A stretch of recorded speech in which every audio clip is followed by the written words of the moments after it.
What it do, cuckolds? It's your boy, the hater. And this is the last nice day, I'm going to assume, of the season. After this, we're going into full-blown fall. The hater loves fall. The hater likes winter, too. You know what I mean? The hater likes the holiday seasons. For the hater, after November 1st, which is the hater's birthday, that's when things really get good, because I don't really like my birthday because, you know, people are always calling and, you know, I like that kind of stuff, but, you know, you got to answer them and they're like, happy birthday, and you're like, thanks, you know, whatever, right? So once that day goes by, the hater's going to be full-blown hater mania mode, motherfuckers. We're starting hater mania a little early, you know? So with that being said, cuckolds, let's get to the video at hand. The video at hand is going to be an exploration of why the Bloodline is basically a horseshit stable and why they're probably the most overrated stable in the history of wrestling. Now, obviously, the Bloodline is a stable in name only, right? Now, if the Bloodline, I should say when the Bloodline eventually gets put in the Hall of Fame, which is almost a guarantee at this point because people like Rikishi are in the Hall of Fame. And it's like, when you look at Rikishi's career, you're like, how is this guy in the Hall of Fame? You know what I mean? Like this guy has like a lesser career than Steve Blackman, and he's in the Hall of Fame. I don't understand how. But anyways, it is what it is, right? Rikishi's in the Hall of Fame, so you damn well know that that the Bloodline's going to be there. And also, just really quick, a little mini rant on Rikishi. I heard that Rikishi got mad at Vince Russo because Vince Russo, like, was basically saying that, like, it's weird that Vince Uso, you know what I'm saying? Vince Russo was saying that it's weird for Jey Uso to get all emotional about the Intercontinental title, right? Because it's not a real sport, right? Vince Russo understands this, and he wants to make it be a little bit realistic, right? Where it's like, if you get emotional in real life about this, it's fucking weird. And then some other nerd apparently said, oh, it's like getting a promotion at work. First of all, no, it isn't, number one. But let's say it was, right? If you get a promotion at work and you start crying over it, you're not well in the mind, motherfuckers. You're not okay in your head. You're crying because you got a promotion, and you didn't even get promoted to like CEO. He didn't get promoted to WWE champion. He got promoted to a title that Kofi Kingston has held like 15 times. You know what I mean? It's not this huge promotion. You know, like, anyways, that's not here or there, right? And then Vince Russo made this point, which is a valid point, and Rikishi was like, if you want to see me, I'll see you outside, Vince Russo. First of all, I honestly think that Vince Russo would beat up Rikishi, right? Rikishi, like, I've said it before, right? This whole notion that the Samoans are these tough guys. Rikishi's like 400 pounds, he can barely walk. His ass is like half of his body. Like, he's literally a man who's like 50% ass. He's 50% ass. He's got blonde hair. This guy has all the signs of someone who doesn't know how to do anything, right? And then he thinks he's like a tough guy. It's the weirdest thing ever. He has like no muscle on him. He's just a fat dude with a fat ass. He's a fat dude, right? And he has like T-Rex arms. And he's like, oh, I'll see you outside. First of all, why are you even that mad, number one? Like, people are allowed to have opinions. Relax yourself. You know what I mean? This is a problem with these people. They're allowed to, like, walk around and think whatever they want and say whatever they want without anybody checking them. It's very strange. Like, Rikishi, for example, like I've said this before, he thinks he's, like, this good rapper. And the story goes that when John Cena explored, like, his rapping gimmick, it was like Rikishi and Rey Mysterio were in the back of the bus rapping. I've heard Rey Mysterio rap. I've seen Rikishi rap. They're complete shit rappers. Like, if these guys were like white guys or black guys, right? Someone would have told them, like, you're not good at rapping at all. You know what I mean? Like, it's only because they hang out with people like Conan, who's like one of the worst rappers in the history of music, right? That they start thinking like they're good at this, right? And John Cena's obviously better and that's why he gets the gimmick, and that's why he's WWE champion. You know what I mean? But it's like these people really do believe in their own bullshit. You know, eventually, like, if you lie to yourself enough, you start believing that shit, motherfucks. Like, the Usos really believe they're like these ghetto guys, right? Even though they grew up with money. You know what I mean? They're privileged. They're like as privileged as Cody. You know what I mean? But they're like, yeah, Uso penitentiary. Like, what the fuck do you know about the penitentiary?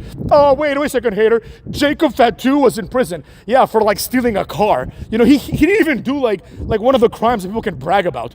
Oh, I stole a car or whatever it is. He like robbed a house or something, right? He didn't even do like a real like tough guy crime. Not that I'm saying crime's good. Crime's not good. But I'm not impressed by any of this bullshit. Which leads me to the whole Bloodline situation, right? The entire point of the Bloodline is basically Roman Reigns needs a bunch bunch of jobbers around him, right? That's the whole point. The whole bloodline is just Roman Reigns and jobbers. It's the same thing, and I will agree with MVP a little bit. It's the same thing as the Hurt Business in the sense that the entire point of the Hurt Business is that there's one star named Lashley, and he needs to be surrounded by jobbers, right? Just to make him look good. Cedric Alexander is a complete jobber, and he's actually one of my favorite jobbers of all time, might I add, right? And I've said it before, I don't know why Cedric Alexander doesn't get like a push. You know, he deserves one chance, right? He deserves at minimum like the kind of chance that like Mustafa Ali got. You know what I mean? Just give him one of those, see if it works. If it doesn't, fire him. I don't care, right? But you've got him, Sean Benjamin, obviously a classic wrestler, but a jobber, and MVP, a complete underachiever. Like MVP is one of the biggest underachievers in the history of wrestling. Like the way this guy talks, you would think that he's Hulk Hogan. He had like a 3-year career, and in that he was a jobber. He was like, his whole career was he was a jobber for 3 years. You know what I mean? Like he didn't do anything. He achieved fuck all, you know? And anyways, that's not here or there. But the point is, that's the whole shtick of the bloodline as well as the Hurt Business. Now, the idea here goes as follows, right? Roman Reigns, you know, he benefited from the bloodline, obviously, and so did Jey Uso, right? And maybe Jimmy Uso will as well, and perhaps so will Sol Sikoa. I mean, definitely, right? Like, Sol Sikoa has definitely benefited from this because if it weren't for the bloodline, Solo Sikoa would be in NXT probably still wrestling Tony D'Angelo for the mid-card jobber title, right? And then he would come to the main roster and he'd start feuding with like Legado del Fantasma or something like that, you know what I mean? He would never be in the position he's in now if it were just him, right? But he is now in a pretty high position. This won't last, don't get me wrong. In like 3 years, you know, Sol Sikoa is going to be like the third entrant in the Royal Rumble, and he's going to get thrown out in like 20 seconds by like someone better than him, you know? But for now, he is pretty high up, right? So with all that being said, the bloodline on paper looks pretty good. But here's the problem, right? The bloodline, when they started, they had a focus, right? It was a long-term plan. And now it's being retconned into like, we need the money. But the plan was basically to have Roman be dominant for a long time, right? And that's what happened. And with that, presumably came the money, right? The Usos became tag team champions for a long time. And with that, presumably came the money. But once Roman Reigns lost the title, absolutely everything failed completely, right? Absolutely everything failed completely.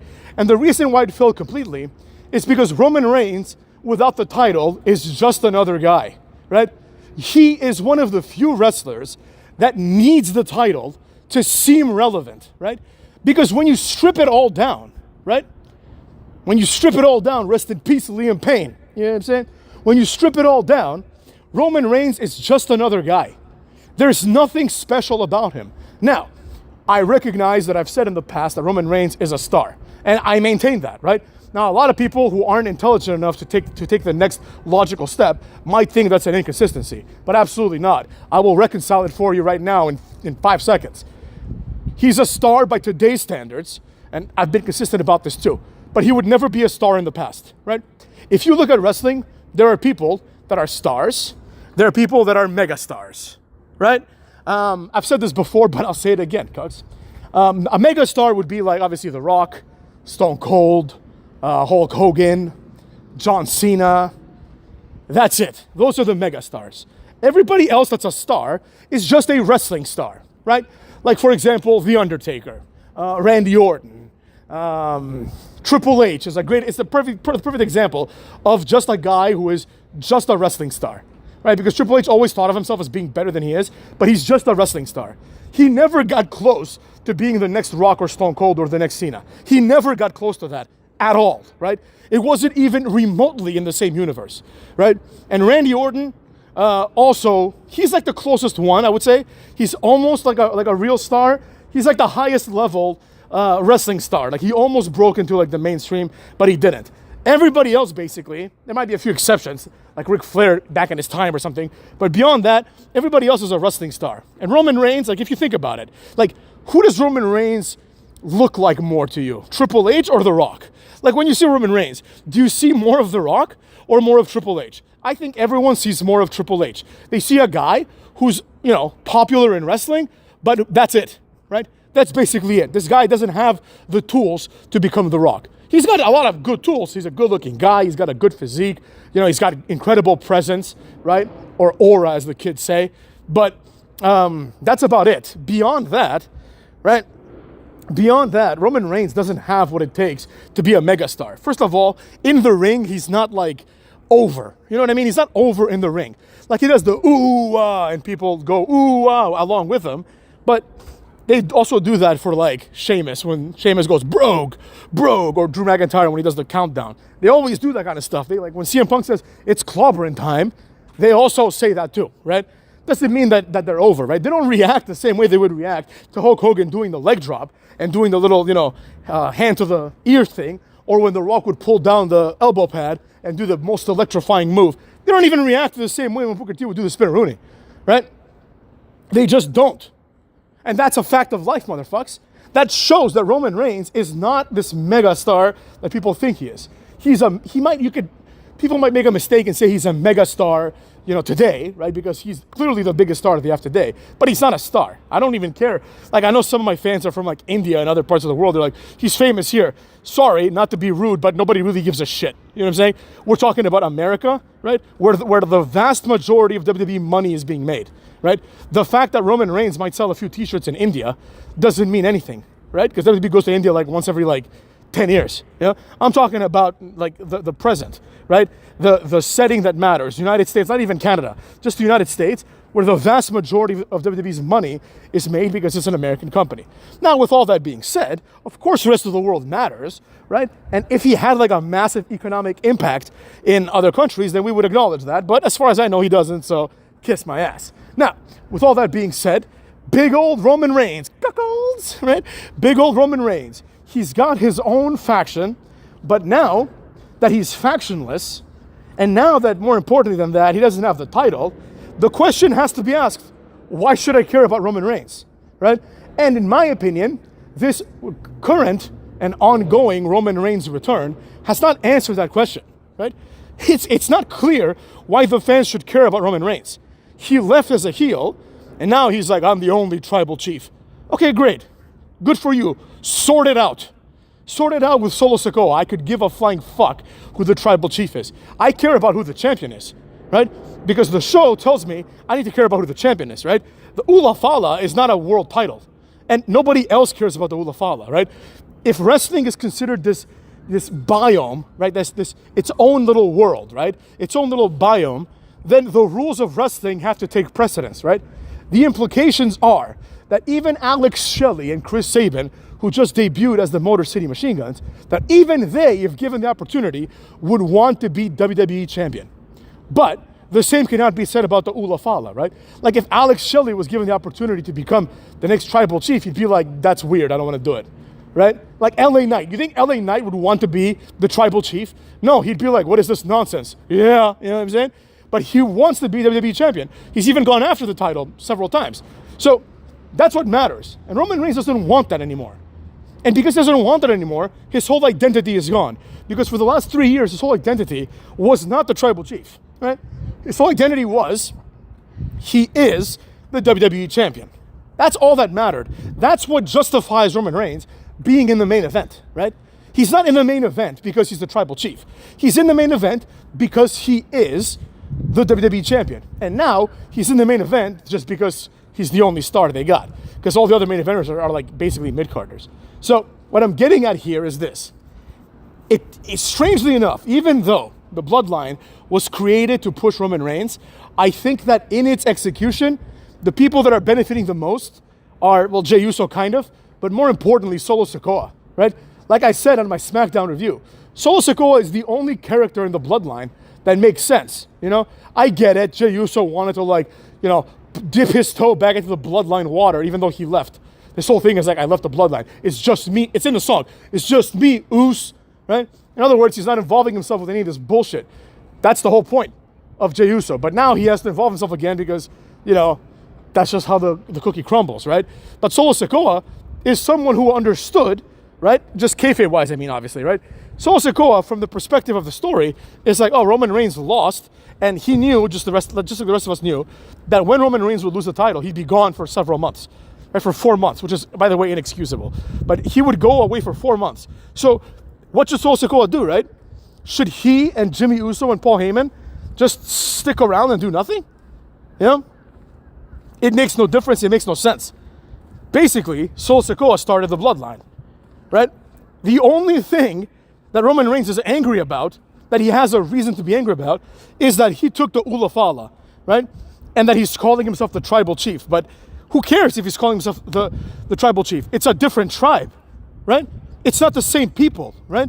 Roman Reigns, when he was the tribal chief, he never called up Tama Tonga and said, hey, Tama, acknowledge me, right? He never said that. He never said, Tangaloa, Camacho, acknowledge me. He didn't say that, right? Jey Uso specifically said that they steered away from Jacob Fatu. So it's almost like Solo Sikoa is starting his own bloodline, right? He's starting his own stable at least. So why is Roman Reigns pissed at this stable? You know, what did this stable do to him? Maybe they beat up Jimmy Uso and they beat up Paul Heyman, and they didn't need to do that. They could just be like, Jimmy Uso, look, man, I'm kicking you out and I'm starting my own, or like whatever, I'm leaving the bloodline and I'm starting my own stable called The Family, right? That's effectively what Solo Sikoa did, right? The only thing that carried over is the Ulafala and the name, the Bloodline, which is irrelevant, right? So Roman Reigns is pissed off that someone took the name of his faction and his pepper necklace. And I'm supposed to get behind this. I'm supposed to get behind the guy who doesn't care about the title that Cucky Rhodes took from him. He hasn't even made a mention, you know, for the title. He just looked at it once like a weirdo, right? And then on top of all this, the part that really irks me, of course, is that Roman Reigns has been booked like he's retarded.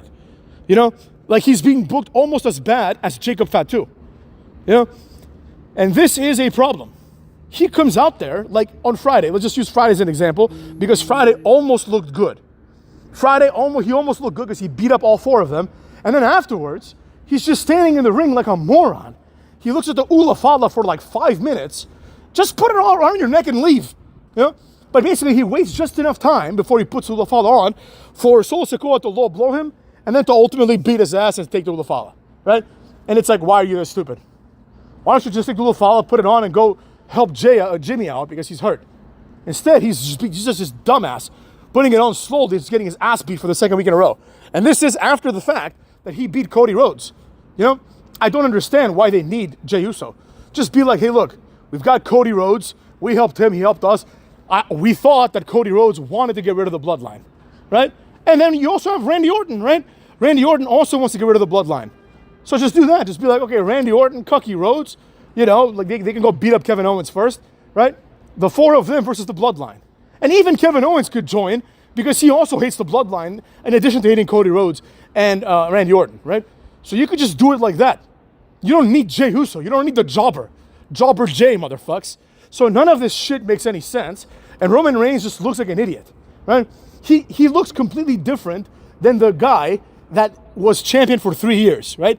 It really is starting to look now like he was only champion because of Solo Sikoa. Because if we are to believe the storyline is exactly that, right? Roman Reigns was ditched by Solo Sikoa, who was joined by 3 jobbers, and now this new organization is beating up Roman Reigns and Jimmy Uso weekly. So, wow. So it looks like Roman Reigns wasn't anything special, right? He can't even beat his lackey. And his lackey is a guy that was basically a jobber. Like, Solo Sikoa never had any, like, impactful wins. He would lose, like, every match. It'd be like him versus Kevin Owens. He'd lose to Kevin Owens. You know? So all of a sudden now, this idea that Solo Sikoa is now, like the leader really undermines Roman Reigns. But it's great for Solo. And that's what I wanted to mention in this video, right? The only person benefiting is the only character that makes sense. Solo Sikoa is the guy who has something to prove. But Roman Reigns is acting like he is the one that has something to prove. It's almost as if Roman Reigns was Solo Sikoa's lackey, and he's trying to prove to Solo Sikoa that he is the tribal chief, which goes against the ethos of the t-shirt that Roman Reigns printed out, which says OTC, which means either only or original tribal chief. Like, if you're so sure of yourself that you are that guy, then you don't need the Ulafala, right? You have the t-shirt. Or do you mean to tell me that you've been selling me and other people a t-shirt that you don't even believe in? You don't even believe in it, motherfucks. He doesn't even believe that he's the tribal chief. Solo Sikoa is the tribal chief because he has the Ulafala, as per their silly-ass rules of the Samoan, whatever, Ulafala culture, right? You see what I'm getting at here? This is just really, really poorly booked. And quite frankly, at this point, as far as I'm concerned, WWE is in a complete standstill. The Rock can perform a short-term saving. Like, he can, like, come out and save WWE in the short term, for maybe for this year, right? He can save WrestleMania, and then that's it. After that, it's time for like Vince McMahon to come out and just do the ruthless aggression speech again, basically. Or Triple H can do it. Triple H should come out and just be like, look, I fucked it all up, guys. We need new stars, all right? Who's going to step up? That's what needs to happen because there are no stars. And with that being said, Cucks, take care of yourselves and go fuck your mothers.